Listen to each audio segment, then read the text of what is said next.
Começa aí, amor. Vamos rezar. Nossa viagem dá certo, aqui é o Pega aí, Gui. Ô, Juninho. A Gui tá filmando. Ô, Juninho. Pega aqui na Gui, ó. Segura aí. Não precisa colocar batom. Vem. Olha que a bateria tá acabando, por favor. Rápido, rapaz. Fala aí, Marcos Rogério.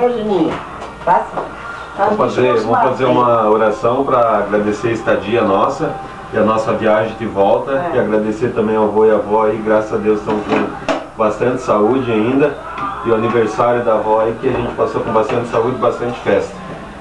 Vamos rezar um Pai Nosso para agradecer. Pai nosso que estás no céu, santificado seja o vosso nome, venha a nós o vosso reino, seja feita a vossa vontade, assim na terra como no céu. O pão nosso de cada dia nos dai hoje, perdoai as nossas ofensas, assim como nós perdoamos a quem nos tem ofendido, e não deixeis cair em tentação, mas livrai-nos do mal. Amém. Ave Maria, cheia de graça, o Senhor é convosco. Bendita sois vós entre as mulheres, e bendito é o fruto do vosso ventre, Jesus. Santa Maria, Mãe de Deus, rogai por nós, pecadores, agora e na hora de nossa morte. Amém. Parabéns pra você, nessa data querida, muitas felicidades, muitos anos de vida. Parabéns pra você, nessa data querida, muitas felicidades, muitos anos de vida. Geraldo, beija, beija, beija, beija, beija, beija, beija.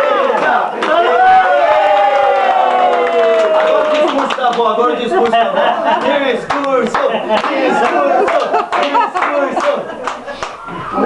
Discurso! Vai falar? Eu agradeço a visita de vocês, que não deixa de vir, sempre venha, que fiquei muito contente e só peço desculpa porque eu não tenho nada de bom para dar para vocês.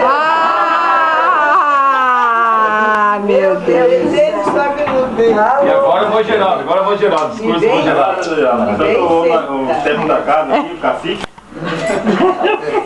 Olha, eu peço desculpa porque me acho uma situação meia transaboda. Isso estraga, gente. Melhor que isso estraga, a gente só tem que agradecer por você. Agora já terminou.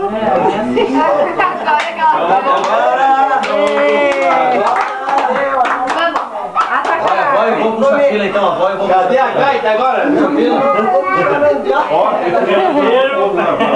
Senão tinha que ir mais tudo.